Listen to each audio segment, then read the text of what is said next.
I never thought I would be the kind of woman who would stand in her own kitchen, staring at her husband and another woman, feeling absolutely nothing. Not rage, not tears, just a cold, crystalline clarity that cut through 12 years of marriage like a surgeon's scalpel through skin. My name is Victoria Hartwell, and 24 hours ago, my husband walked through our front door with his mistress and announced she would be moving in. He called it progressive. He called it honest. He said he loved us both and saw no reason why we couldn't all live together in harmony. He actually used the word harmony as if our marriage were some kind of experimental jazz composition where discordant notes somehow created beauty. I stood there in my red dress, the one he used to say made me look powerful, and I realized something profound. He was right about the dress. I did look powerful, and I was about to show him exactly what that meant. But let me back up, because this story doesn't start with his confession. It starts 3 weeks earlier, on a Tuesday afternoon that seemed utterly ordinary. Victoria had just won a major case for her firm, a corporate merger worth millions that had taken 8 months of meticulous preparation. She had walked out of the courtroom feeling invincible, her heels clicking against marble floors with the rhythm of victory. Her phone had buzzed with congratulations from colleagues, clients, partners. Robert Matthews, her mentor and senior partner, had taken her to lunch at an elegant restaurant downtown, toasting her success with sparkling water since they both had afternoon meetings. He was 62 years old, silver-haired and sharp as ever, the closest thing to a father figure Victoria had known since her own dad passed away when she was in law school. Robert had looked at her across the white tablecloth and said something that stuck with her. "You know what separates great lawyers from good ones, Victoria? Great lawyers see 3 moves ahead. They anticipate.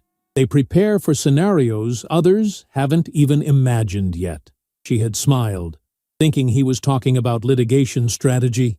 She didn't know she would need that advice for her personal life just weeks later. That evening, Victoria had come home to their beautiful house in a quiet neighborhood, the kind of place with tree-lined streets and neighbors who actually knew each other's names. The house was a modern colonial with white shutters and a garden that she maintained herself on weekends, finding something meditative about working with soil and watching things grow. Michael's car was already in the driveway when she arrived, which was unusual. He typically worked late, often not coming home until 8 or 9 in the evening. His family's manufacturing business demanded long hours, or so he always said. She had found him in his study, supposedly reviewing quarterly reports, but his laptop screen went dark the moment she entered. A small thing, a tiny gesture that her lawyer's brain catalogued and filed away without conscious thought. He had kissed her cheek distractedly, asked about her day in that tone people use when they're not really listening, and she had felt it. Something was off. Not dramatically wrong, not yet, but off in the way milk smells just before it turns completely sour. She had mentioned her courtroom victory, and he had said, "That's great, honey," while scrolling through his phone. And she had gone upstairs to change, telling herself she was being paranoid, that 12 years of marriage naturally led to some emotional distance, that this was normal. Normal. That word had become her enemy over the past year. When had their conversations become transactional exchanges of information rather than actual communication? When had he stopped really looking at her? When had she stopped expecting him to? Victoria had built a career on asking the right questions, on digging until she found truth. But somehow, she had failed to interrogate her own marriage with the same rigor. Or maybe, she thought later, she simply hadn't wanted to know the answers. The signs had been there for months if she was honest with herself. The way Michael had started going to the gym 5 days a week after years of sedentary living. The new cologne that showed up in their bathroom, expensive and musky. Nothing like the crisp scent he had worn throughout their marriage. The mysterious late-night phone calls he took in his car in the driveway, sitting there for 20 or 30 minutes before coming inside. Victoria had noticed all of it, had felt the small stabs of suspicion, but she had pushed them down, focusing instead on briefs and depositions and billable hours. Work was concrete. Work made sense. Work didn't require her to confront the possibility that her marriage might be dissolving while she won cases and built her reputation. 2 weeks before the announcement, Victoria had done something she never thought she would do. She had followed him.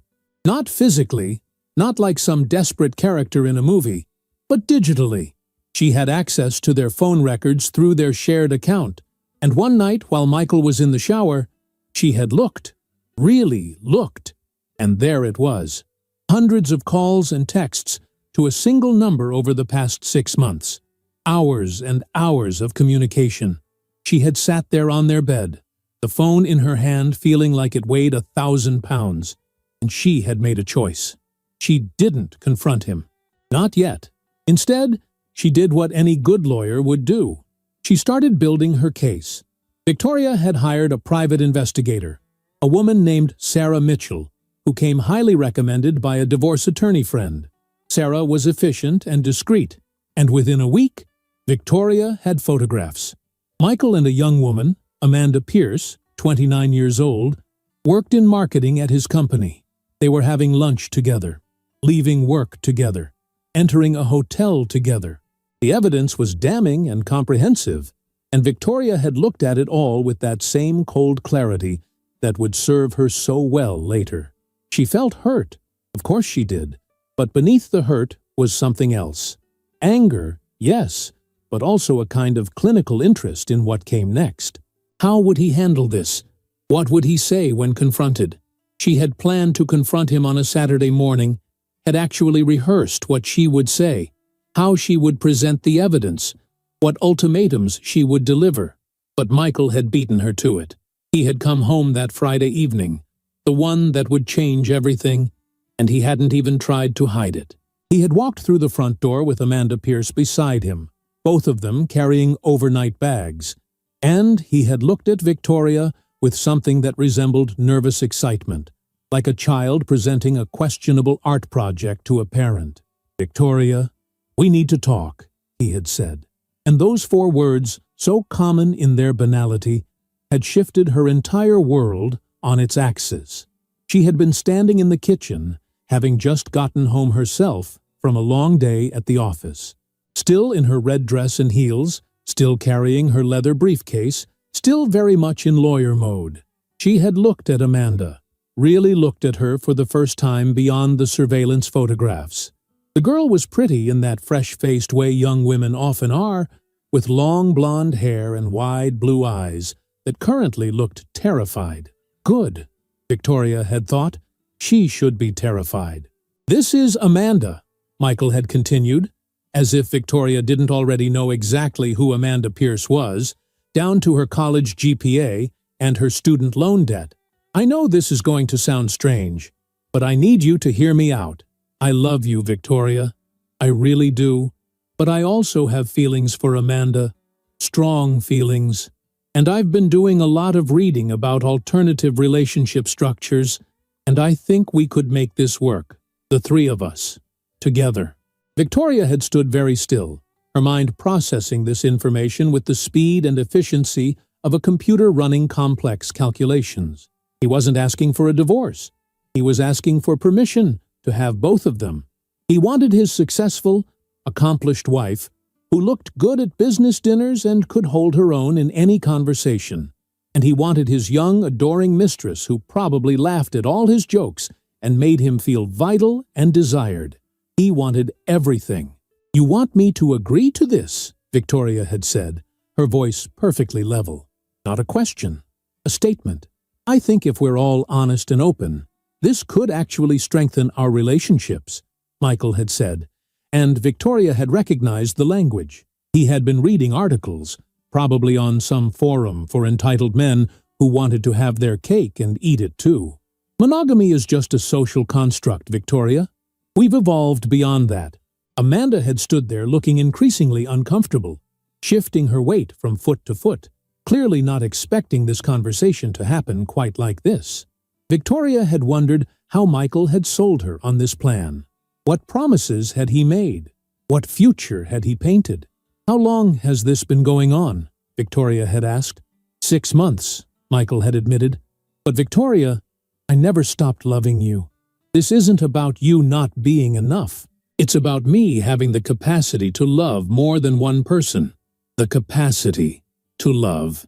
As if love were a resource to be managed and optimized, like a stock portfolio or a business strategy."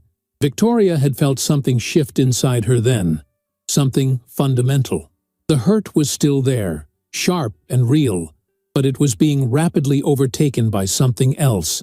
A plan was forming in her mind, elegant in its simplicity, devastating in its execution. "I need time to think about this," she had said finally. "This is a lot to process." Michael had looked relieved, actually relieved, as if he had expected her to scream or cry or throw things. He didn't understand yet that Victoria was far more dangerous when she was calm. "Take all the time you need," he had said magnanimously, as if he were doing her a favor by turning her life upside down. "Amanda can stay in the guest room tonight while you think things over." And that's when Victoria had smiled. Not a warm smile, not a friendly smile, but a smile nonetheless. "Actually," she had said, "I think I'd like to try this. Starting right now, Amanda can move into the master bedroom with us. If we're doing this, we should do it properly, don't you think?" The look on Michael's face had been worth everything.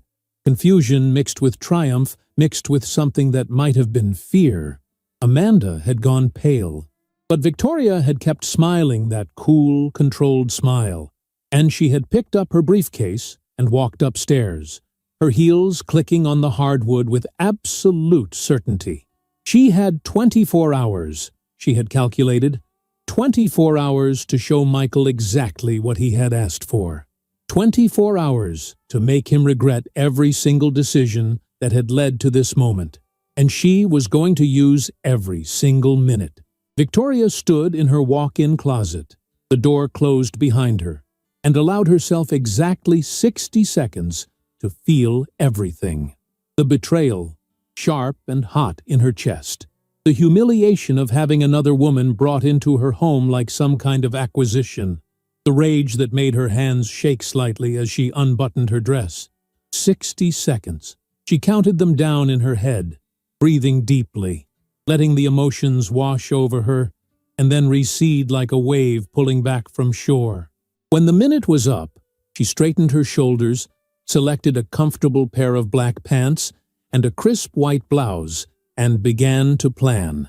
The first rule of any legal strategy was to understand your opponent's weaknesses.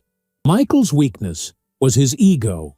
He genuinely believed he was being progressive and enlightened, that he had evolved beyond conventional morality. He had convinced himself that this arrangement was about love and honesty, not about his midlife crisis and his need to feel desirable. He expected her to either refuse outright, which would make him the victim of her close-mindedness, or to reluctantly agree after days of negotiation, which would let him feel magnanimous and patient. He did not expect her to agree immediately and enthusiastically. That was her first advantage. The second weakness was Amanda. The girl was 29, young enough to still believe that love conquered all, that passion justified questionable decisions. She had probably convinced herself that Michael was going to leave Victoria eventually, that she was special, that their connection was worth the moral complications. Having to actually face the wife, to live in her house, to share a bedroom, that would shatter whatever romantic delusions she had constructed. Victoria didn't hate Amanda. Not really. The girl was just another victim of Michael's selfishness, even if she didn't know it yet. Victoria descended the stairs to find Michael and Amanda standing awkwardly in the living room, both looking uncertain about what came next.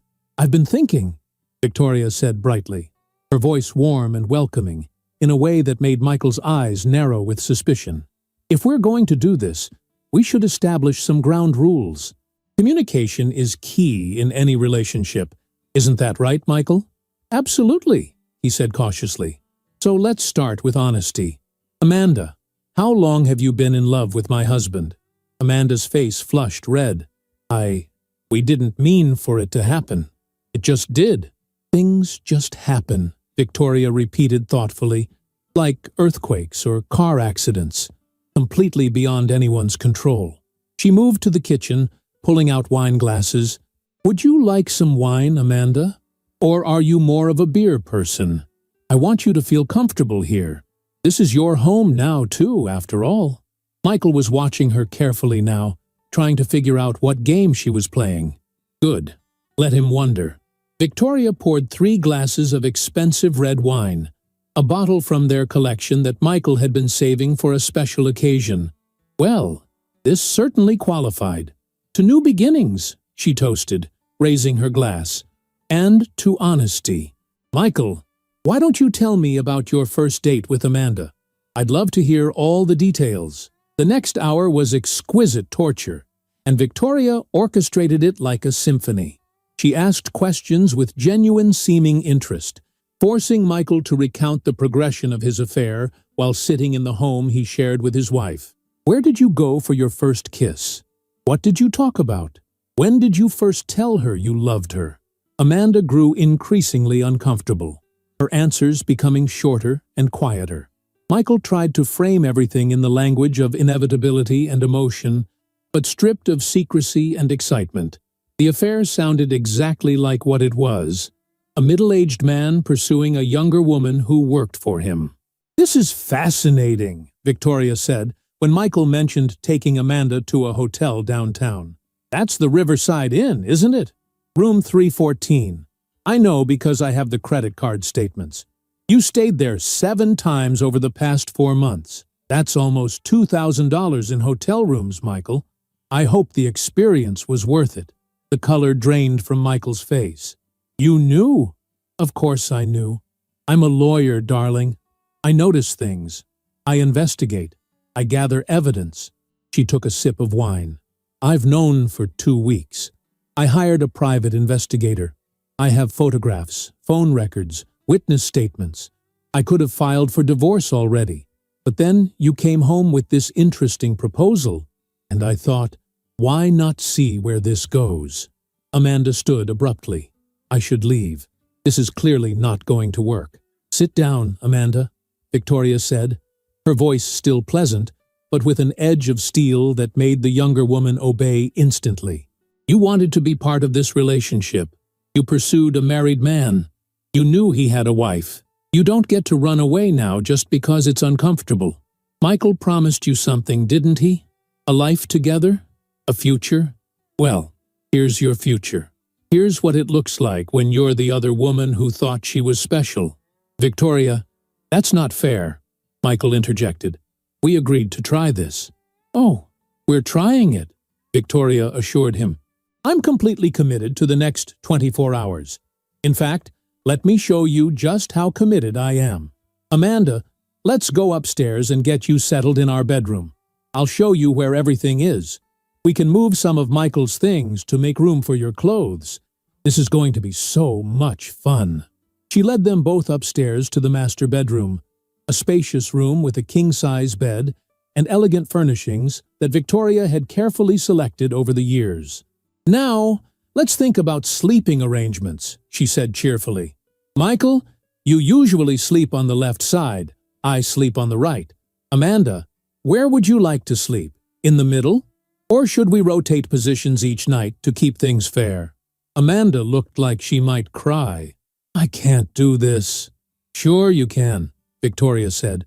This is what you wanted, isn't it? To be with Michael? Well, here he is. Here we all are. One big happy family. She opened her closet. We can make room for your things right here. I'll move my winter clothes to the guest room closet.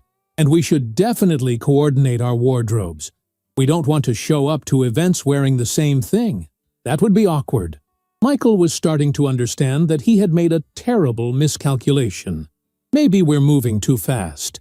Maybe Amanda should stay in the guest room tonight after all, just until we all adjust. Absolutely not, Victoria said firmly. You said you wanted honesty and openness. You said monogamy was just a social construct. You said you had the capacity to love both of us. So let's live that truth. Let's be completely transparent. In fact, I think we should set up a shared calendar for Michael's time. How many nights a week were you planning to spend with Amanda versus with me? Should we alternate? Or maybe you could spend Mondays, Wednesdays, and Fridays with her, and Tuesdays, Thursdays, and Saturdays with me. Sundays we could all spend together. Family day. She was watching Amanda's face crumble, watching the reality of the situation destroy whatever fantasy the young woman had constructed. This wasn't romance. This wasn't a passionate love affair. This was messy and complicated and deeply uncomfortable, and they were only 2 hours into it. I need some air, Amanda said quietly, and she walked out of the bedroom. They heard her footsteps on the stairs, heard the front door open and close.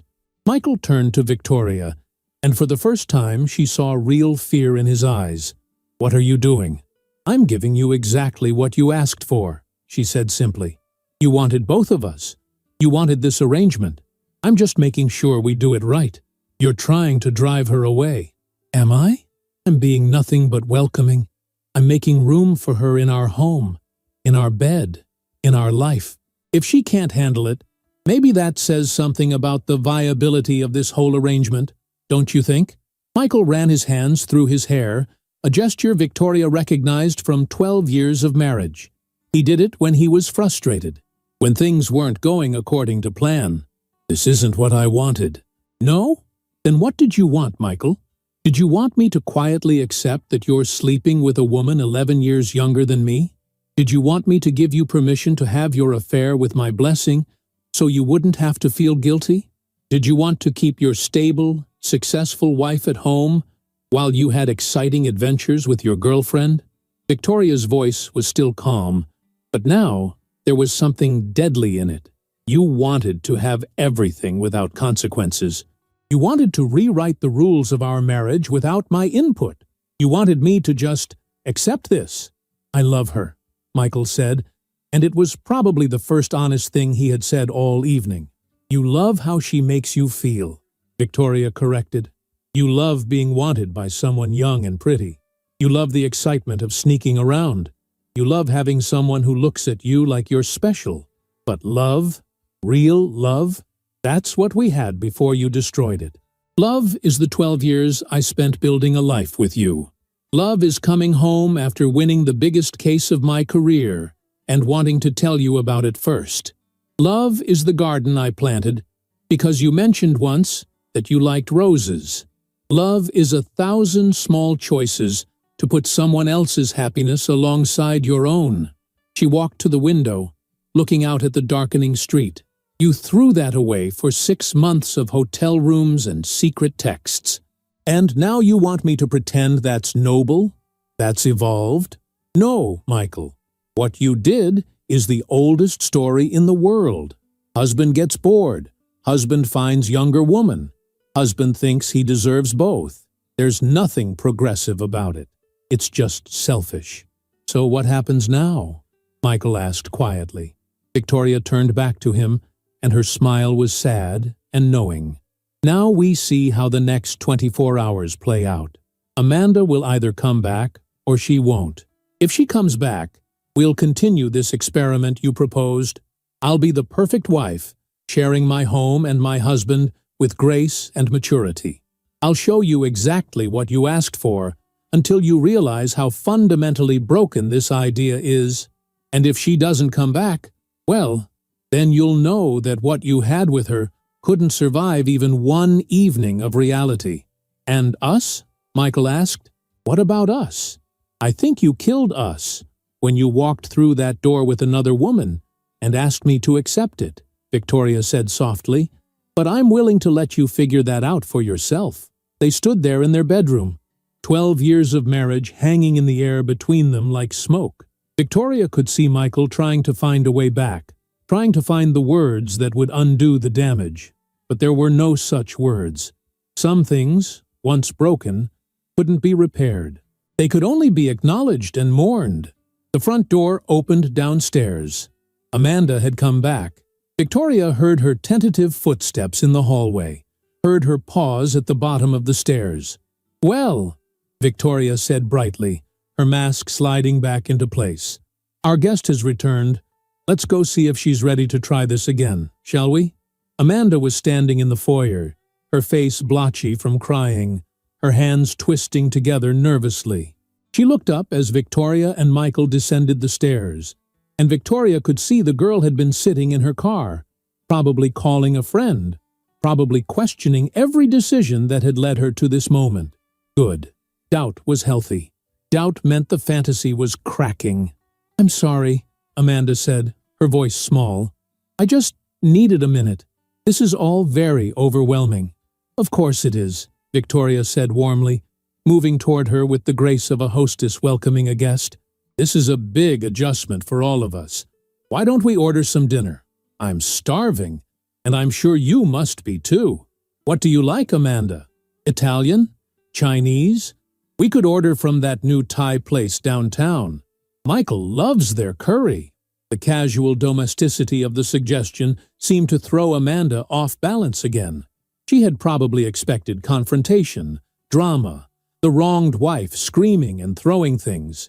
Instead, she was getting calm competence and dinner suggestions. Anything is fine." "Thai it is then," Victoria decided, pulling out her phone. "Michael, you want your usual? The red curry with chicken? Amanda, are you vegetarian? Do you have any allergies I should know about? If we're going to be living together, I should know these things." They ended up in the dining room, sitting around the table that Victoria had found at an estate sale 7 years ago, a beautiful piece of mahogany that she had refinished herself. The food arrived 20 minutes later, and Victoria set the table with her good dishes, the ones reserved for special occasions. If they were going to do this, she would do it properly. She would show them exactly what this arrangement looked like in the harsh light of reality. "So, Amanda," Victoria said as she spooned pad thai onto her plate, "tell me about yourself. Where did you grow up? What made you want to work in marketing?" Amanda picked at her food, clearly not hungry. "I grew up in a small town about 3 hours from here. Got my degree in communications from State University. Started at Michael's company about 8 months ago as a junior marketing associate." "8 months ago?" Victoria repeated thoughtfully. "And you and Michael started your relationship 6 months ago. So you worked there for 2 months before things became romantic. Tell me, how did it start? I'm genuinely curious about the progression." Michael shot her a warning look, but Victoria ignored him. Amanda shifted uncomfortably in her chair. "We worked on a project together, a rebranding initiative for one of the product lines. We spent a lot of late nights at the office, and we just connected. He understood me. He listened to me. He made me feel valued." "He's good at that," Victoria agreed. "Making people feel valued. It's one of his strengths. He made me feel incredibly valued when we first met, too.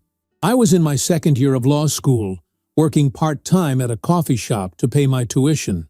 He came in every morning for his coffee, and he always asked about my day, about my classes, about my dreams.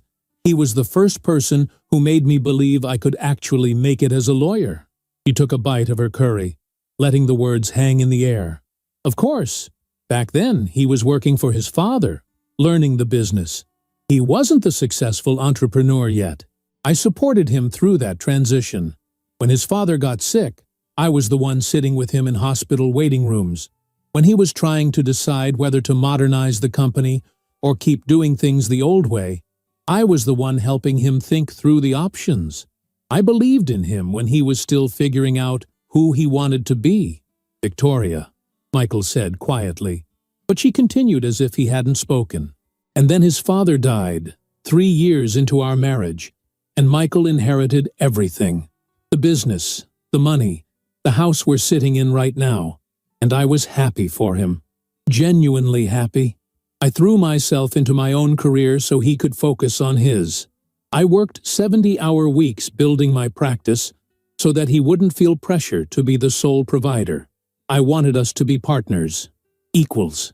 She looked directly at Amanda. But somewhere along the way, Michael decided that wasn't enough. That I wasn't enough. That he needed something I couldn't provide. And maybe he's right.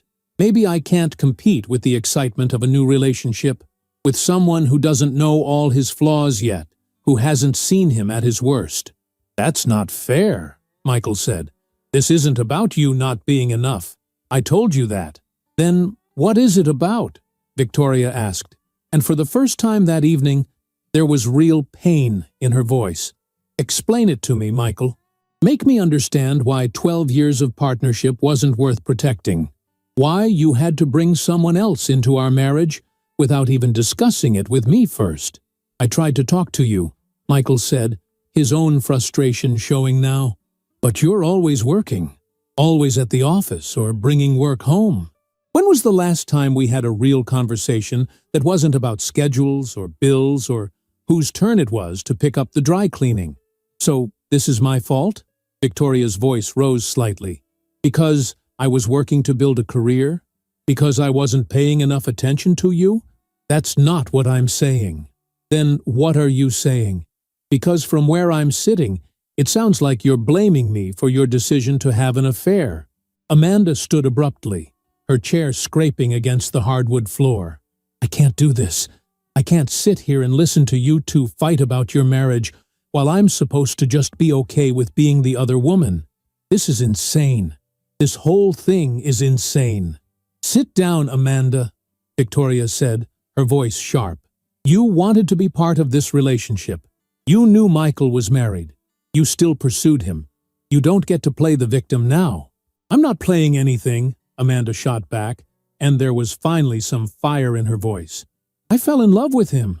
I didn't plan it. I didn't want to hurt anyone. But I can't help how I feel. Feelings don't justify actions, Victoria said coldly. I feel like throwing my wine in your face right now, but I'm not going to do it because that would be inappropriate. We all feel lots of things. Mature adults learn to control themselves. That's enough, Michael said, standing up. Both of you, just stop. This isn't working. Amanda, maybe Victoria's right.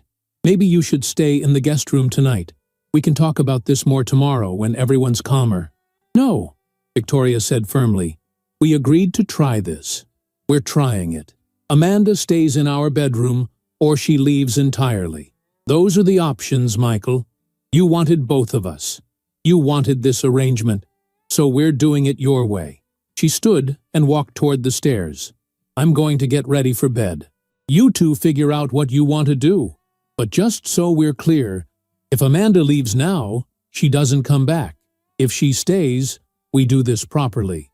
All three of us in that bedroom, facing exactly what you proposed.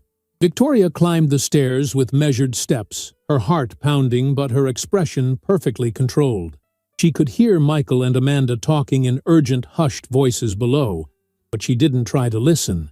It didn't matter what they said. The situation was already destroying itself. She had simply accelerated the inevitable. In the master bathroom, Victoria removed her makeup carefully, going through her nightly routine with the same precision she brought to everything. Cleanser, toner, serum, moisturizer, each step deliberate and calming. She changed into her pajamas, silk pants, and a matching top, elegant even in sleep. She had always believed that how you presented yourself mattered, even in private moments. She was sitting up in bed, reading a legal brief on her tablet, when Michael and Amanda finally came upstairs. They both looked exhausted, emotionally wrung out. Amanda was carrying a small overnight bag, and she kept her eyes on the floor as they entered the bedroom. We're going to try this, Michael announced, as if he were declaring something brave and bold. We're going to make this work. Wonderful, Victoria said, without looking up from her tablet. Amanda, there are fresh towels in the bathroom cabinet if you want to shower. The water pressure is better if you turn the left handle more than the right. Michael can show you. She watched Amanda disappear into the bathroom, watched Michael hover uncertainly by the bed. This is what you wanted, she reminded him softly. Your dream come true. Two women who both want you. How does it feel? Stop it, Michael said. "Just stop. I know what you're doing." "I'm not doing anything except agreeing to your proposal. You're the one who's uncomfortable." "Why is that, Michael? Is it possible that this arrangement sounds better in theory than in practice? That having your wife and your mistress in the same room removes all the excitement and taboo that made the affair thrilling in the first place?" Michael sat down heavily on his side of the bed. "I thought you loved me enough to at least try to understand." "I did love you," Victoria said quietly, finally looking at him. "I loved you enough to build a life with you, to stand beside you through everything, to be your partner in every sense of the word. But you didn't love me enough to do the same. You loved yourself more. You loved your own desires, your own needs, your own ego more than you loved our marriage. That's not true, isn't it? Because a man who loved his wife, who valued his marriage, would have come to her when he was feeling disconnected, would have suggested counseling, would have worked on the relationship. He wouldn't have sought comfort in someone else's bed, and then expected his wife to accept it. The bathroom door opened, and Amanda emerged wearing an oversized t-shirt and shorts, her face scrubbed clean of makeup. She looked younger without it, vulnerable and uncertain. She looked at the bed, at Michael on one side and Victoria on the other, and something crumbled in her expression. "I can't do this," she whispered. "I'm sorry, Michael. I thought I could, but I can't. This isn't love. This isn't what I wanted." "Amanda, please," Michael started, but she was already grabbing her bag. "She's right," Amanda said, gesturing to Victoria. "I knew you were married. I told myself it didn't matter, that what we had was special, that you were going to leave her eventually. But you weren't, were you? You wanted to keep her and have me too, and I let myself believe that was romantic, instead of seeing it for what it really was." She walked to the door, then turned back one more time. "I'm sorry, Victoria, for all of it. I was selfish and stupid, and I let myself believe a fantasy. I hope you can forgive me someday." "I already have," Victoria said, and meant it. "You're not the villain here, Amanda. You're just young and made a mistake. Learn from it." Amanda left, and they heard her footsteps on the stairs, heard the front door close with a finality that echoed through the house. Michael sat there on the bed, his head in his hands, and Victoria felt a strange mixture of triumph and sorrow. She had won. She had shown him exactly what his proposal really meant. But winning felt hollow when the prize was a broken marriage. "She's gone," Michael said unnecessarily. "Yes," Victoria agreed. "But we both know that's not really the problem, is it? The problem isn't Amanda. The problem is that you were willing to betray our marriage in the first place. The problem is that when you felt disconnected, your solution was to find someone else instead of working on what we had. The problem is that you brought another woman into our home and expected me to accept it." She closed her tablet and set it on her nightstand. "I gave you 24 hours, Michael. Actually, I gave you less than 8. And in that time, your perfect arrangement fell apart because it was never viable to begin with. You wanted permission to have an affair without guilt. You wanted to keep all the benefits of marriage while pursuing someone else. And when I called your bluff, when I showed you what that actually looked like in reality, you couldn't handle it. Neither could she. So what happens now?" Michael asked, the same question he had asked earlier. Victoria looked at him. This man she had loved for 12 years, this man who had just revealed himself to be someone she didn't respect anymore. "Now, you sleep in the guest room. Tomorrow we talk about lawyers." Michael didn't move immediately. He sat there on the edge of their bed, his shoulders slumped, looking older than his 41 years. Victoria wondered if this was the first time he had truly understood the consequences of his actions, or if he was still hoping for some miraculous reversal, some way to undo the damage. She felt nothing but a distant pity for him, the kind of emotion you might feel for a stranger who had made poor choices. "Victoria, please," he said finally, "can't we just talk about this? Really talk, without the games and the manipulation?" "Manipulation?" Victoria's eyebrows rose. You brought your mistress into our home and asked me to share you with her. I agreed. I gave you exactly what you asked for. If that felt like manipulation, perhaps you should consider why the reality of your proposal was so uncomfortable. You knew it would fall apart. You planned for it to fail. I planned nothing. I simply participated honestly in the arrangement you suggested. If it failed, it's because the arrangement itself was fundamentally flawed. She adjusted her pillows, settling back against the headboard. But you're right that we should talk. Really talk. So let's start with the truth. When did you stop loving me, Michael? When did you decide that our marriage wasn't worth fighting for? I never stopped loving you. Don't lie. Not now. Not after everything. Victoria's voice was tired but firm. You don't love someone and betray them the way you betrayed me. You don't love someone and bring another woman into their home. You don't love someone and expect them to simply accept being treated as less than they deserve. So when did it happen? When did I become insufficient? Michael was quiet for a long moment, and when he finally spoke, his voice was barely above a whisper. It wasn't you. It was me. I felt invisible. You were so focused on your career, on your cases, on building your firm, and I was proud of you. I really was. But somewhere along the way, I stopped feeling like I mattered to you. Like I was just part of your routine, like checking items off a list. Wake up, coffee, work, dinner, sleep, repeat. When did we stop really seeing each other? Victoria absorbed this, acknowledging the grain of truth in his words, even as she recognized the self-serving nature of his complaint.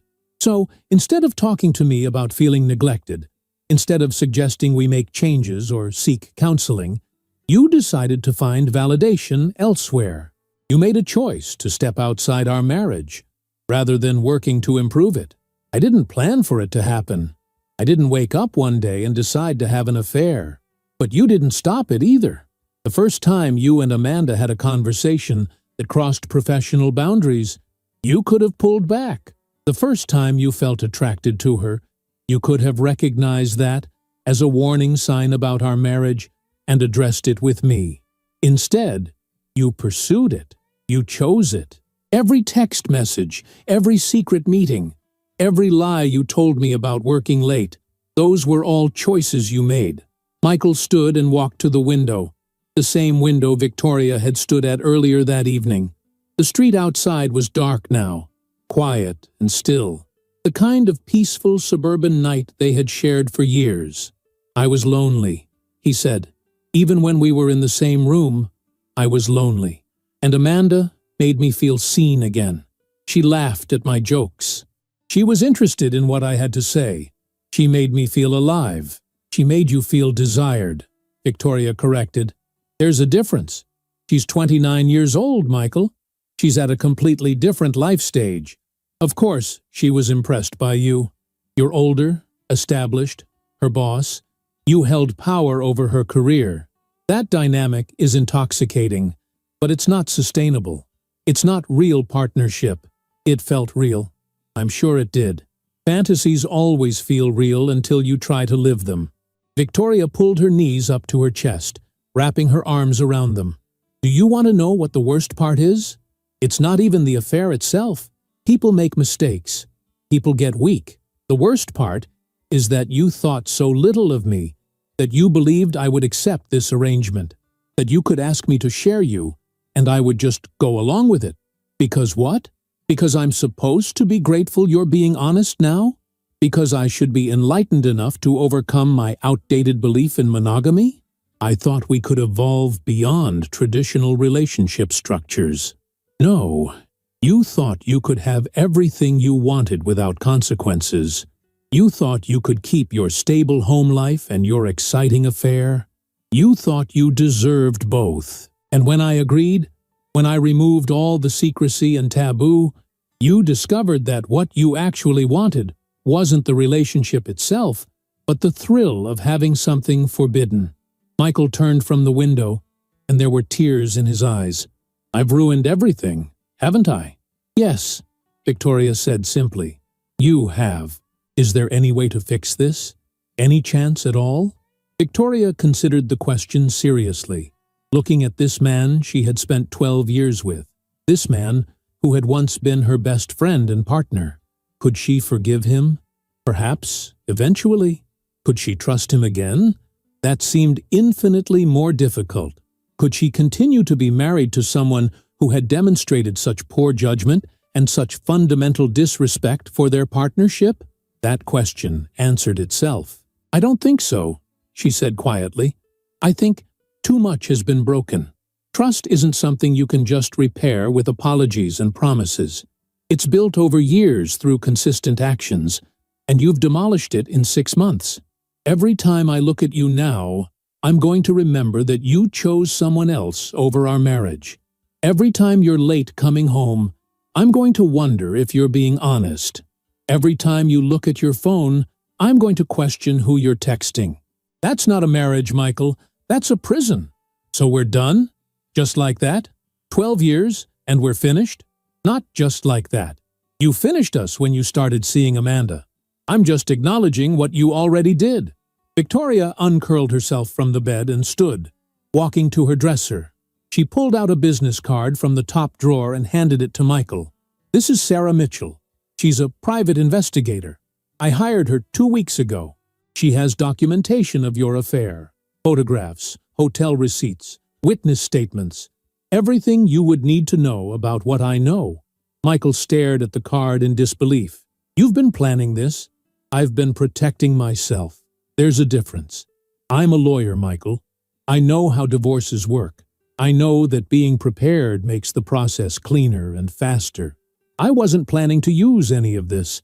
I was hoping that I was wrong, that there was some other explanation. But then you walked through that door with Amanda, and you made the decision for both of us. You could have confronted me 2 weeks ago when you found out. I could have, but I wanted to see what you would do. I wanted to give you the chance to come to me yourself, to tell me the truth before I had to drag it out of you.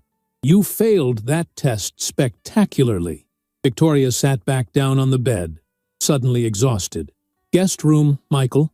Please, I can't do this anymore tonight." He stood there for another moment, holding the business card, looking lost and broken.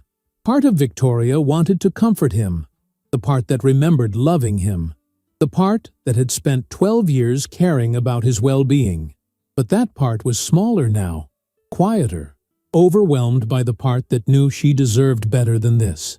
"I'm sorry," he said, "for whatever it's worth. I really am sorry. I know you are. You're sorry you got caught. You're sorry your plan didn't work. You're sorry you're facing consequences. But are you sorry you did it in the first place? Are you sorry you hurt me? I don't think you are. I think you're just sorry it didn't work out the way you wanted." Michael left without another word, and Victoria listened to his footsteps in the hallway, heard the guest room door close. Then she was alone in the master bedroom, in the bed she had shared with him for 12 years, and she allowed herself to cry. Not dramatic sobs, not the kind of crying that shook her whole body, just quiet tears that slipped down her cheeks as she acknowledged everything she had lost. Not just a husband, but the future she had imagined. The children they had talked about having someday when her career was more established. The retirement they had planned, traveling to all the places they wanted to see. The simple comfort of having a partner, someone who knew her completely and chose her anyway. Except he hadn't chosen her. He had chosen himself. And that was the truth she had to accept. Victoria cried for 20 minutes, allowing herself that time to grieve. Then she washed her face, brushed her teeth, and got into bed. Tomorrow she would call her lawyer. Tomorrow she would begin the process of separating her life from Michael's. Tomorrow she would start figuring out what came next. But tonight she would sleep in her own bed, in her own home, with the satisfaction of knowing that she had handled this situation with dignity and strength. She had given Michael exactly what he asked for, and in doing so, she had shown him the emptiness of his desire. She had called his bluff and won. It was a hollow victory, but it was still a victory. The house was quiet around her, peaceful in a way it hadn't been in months. No more wondering where Michael was.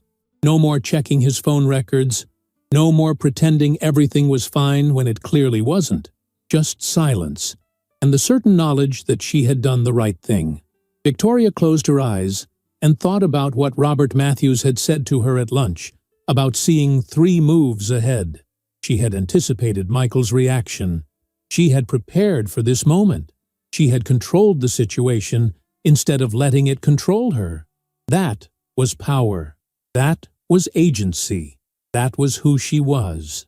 The next morning, Victoria woke at her usual time, 6 o'clock in the morning, and went through her normal routine. Shower, coffee, review her calendar for the day. She had a deposition at 10 o'clock and a client meeting at 2. Life went on. Work continued. The world didn't stop because her marriage had ended. She was sitting at the kitchen table with her coffee and her laptop when Michael came downstairs, looking like he hadn't slept at all. He poured himself coffee and sat across from her, and for a moment, it was almost like any other morning from their 12 years together, except everything was different. "I'm moving out," he said. "I'll find a hotel today and start looking for an apartment. You can have the house." "That's generous of you," Victoria said, "considering I'm the one who put the down payment on it with money from my signing bonus at the firm. The house is in both our names, but I have documentation showing my larger financial contribution. My lawyer will be asking for it in the divorce settlement. I'm not going to fight you on anything. You can have whatever you want. What I wanted was a faithful husband and a strong marriage. Since I can't have that, I'll settle for a fair division of assets and a clean break." Victoria took a sip of her coffee. "I've already contacted my attorney. He'll be sending you paperwork within the week. I'm asking for an uncontested divorce on the grounds of adultery. Given the evidence I have, I don't think you'll want to contest it." "I won't." Michael looked down at his coffee cup. "For what it's worth, you were right about everything. About Amanda. About the arrangement. About what I really wanted. I was selfish and stupid, and I destroyed the best thing in my life because I was too immature to appreciate what I had. That's probably the most honest thing you've said in 6 months. Will you ever forgive me?" Victoria considered the question carefully. "Someday, maybe. Not for you, but for me. Because holding on to anger would give you power over my future, and I'm not willing to do that. But forgive you in the sense of reconciliation, of trying again? No, Michael. Never. What you did showed me who you really are, and I believe people when they show me that." They sat in silence for a few more minutes, and then Michael stood. "I'll pack some things and be gone by this afternoon. I'll coordinate with you about picking up the rest of my belongings." "That's fine. Leave your key on the counter when you go." He nodded and left the kitchen, and Victoria heard him climbing the stairs to pack. She returned her attention to her laptop, reviewing her notes for the deposition. She had a job to do, a career to maintain, a life to live. Michael's betrayal didn't change any of that. If anything, it clarified what really mattered. Her phone buzzed with a text from Robert Matthews. "Heard you won't be in until this afternoon. Everything okay?" She smiled slightly and typed back. "Everything's fine. Personal matter resolved. See you at the deposition. Need anything?" "No, I've got it handled." And she did. She had handled it with precision and strategy, with strength and dignity. She had faced the worst moment of her marriage and come through it on her own terms. That counted for something. 3 months later, Victoria sat in her office on the 23rd floor of the downtown building that housed her law firm, looking out over the city as the sun set in brilliant shades of orange and pink. The divorce had been finalized 2 weeks ago, quick and clean, just as she had predicted. Michael hadn't contested anything. He had signed whatever papers were put in front of him, accepted the division of assets her lawyer proposed, and moved out of her life with surprising efficiency. The house was hers. The savings account they had built together was split fairly, though Victoria's contributions had been larger. Michael kept the family business, and Victoria kept her law firm and her career. It was all very civilized and businesslike, which somehow made it sadder than if they had fought.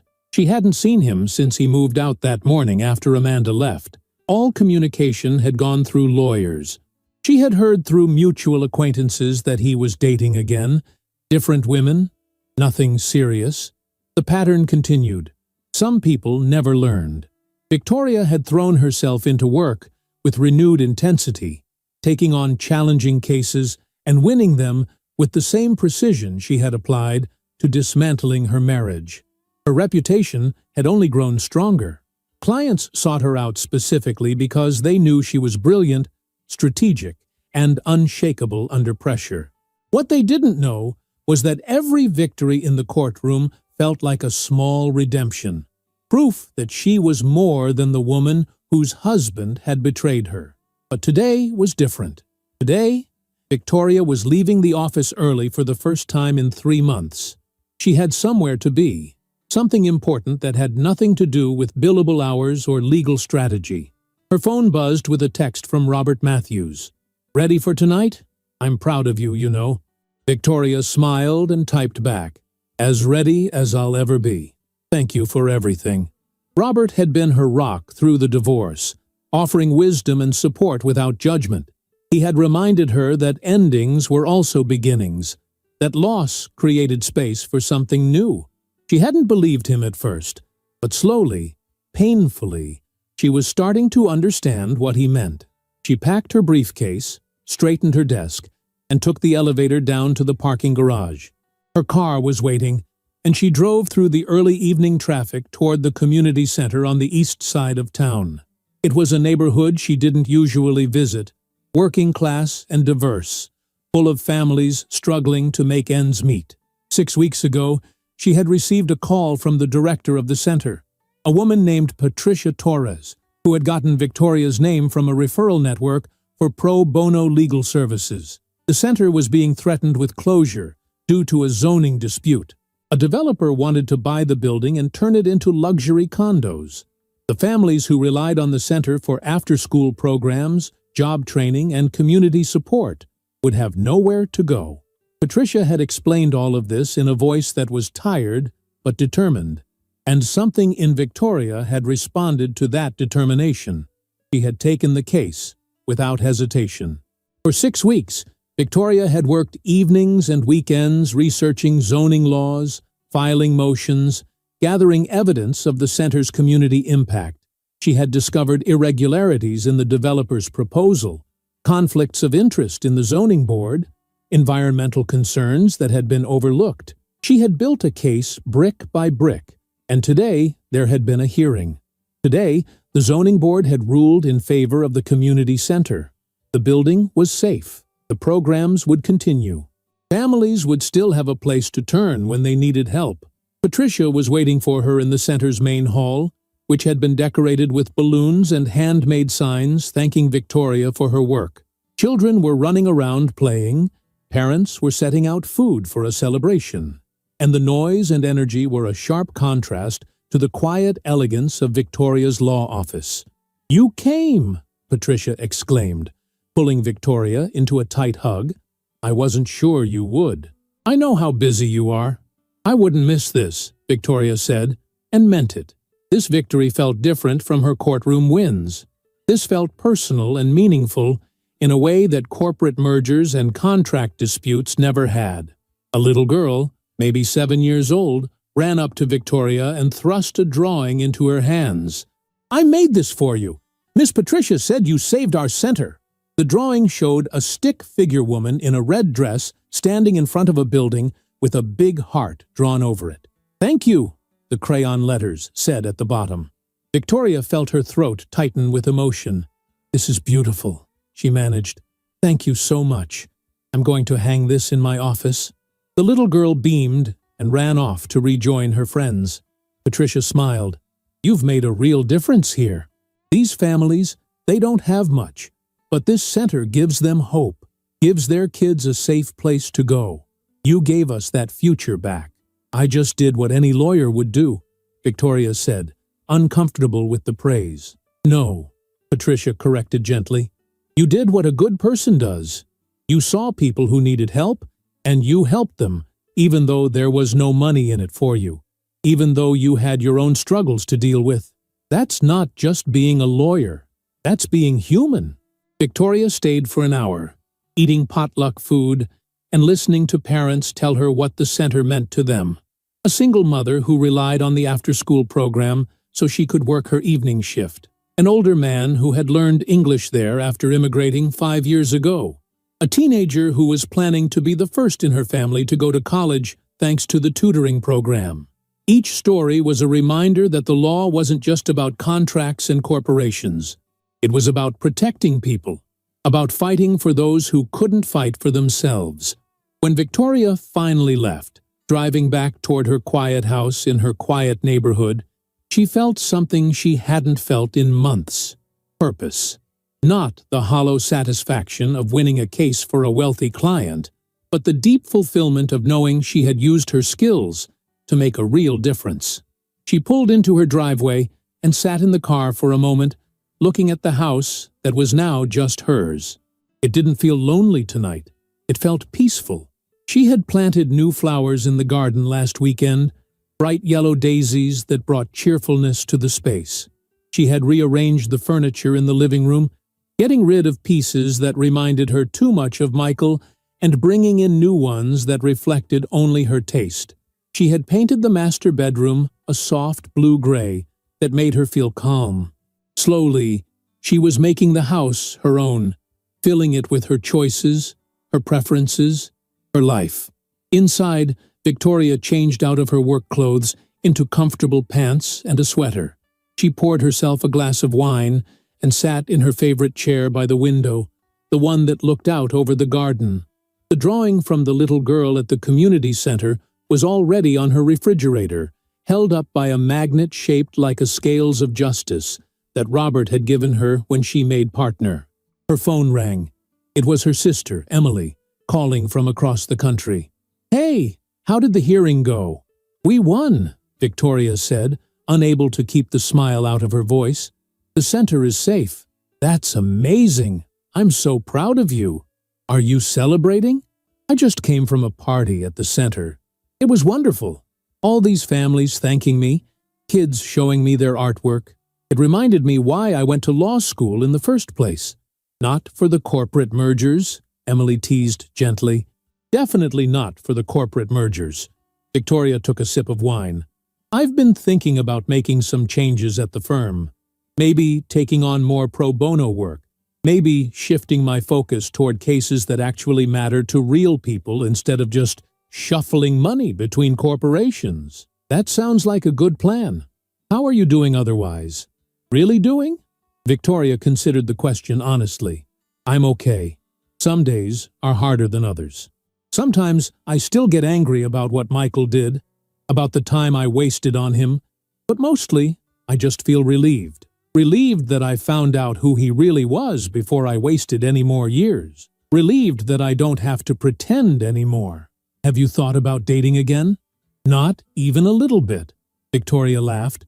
"I'm focusing on me right now, on figuring out who I am outside of being Michael's wife, on building the kind of life I actually want, instead of the one I thought I was supposed to want." They talked for another 20 minutes, about Emily's kids and their upcoming visit, about their mother's health, about everything and nothing. When Victoria hung up, she felt connected and supported in a way she hadn't appreciated before. She had been so focused on her marriage, on making it work, that she had let other relationships drift. She was reclaiming those connections now, rebuilding her support system. The next morning, Victoria woke early and went for a run, something she had started doing after the divorce. The physical exertion helped clear her mind, and she enjoyed the quiet of the early morning streets. When she returned home, she showered and dressed for work, choosing a deep blue suit that made her feel powerful and confident. At the office, Robert was waiting with coffee and a stack of files. "I heard about yesterday. The whole firm is talking about how you took down that developer.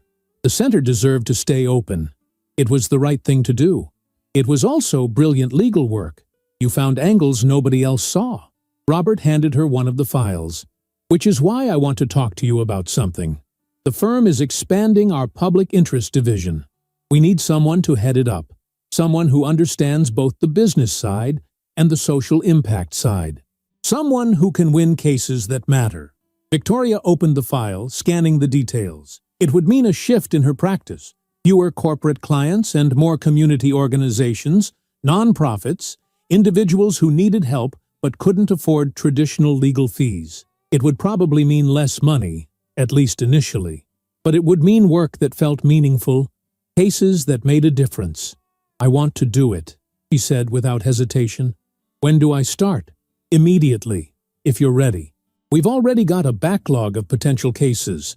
Housing discrimination, employment disputes, environmental justice issues. Real problems that need someone with your skills and determination." Victoria felt a surge of excitement that had nothing to do with billable hours or partnership bonuses.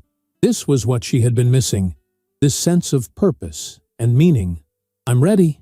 The rest of the day flew by in a flurry of meetings and planning sessions.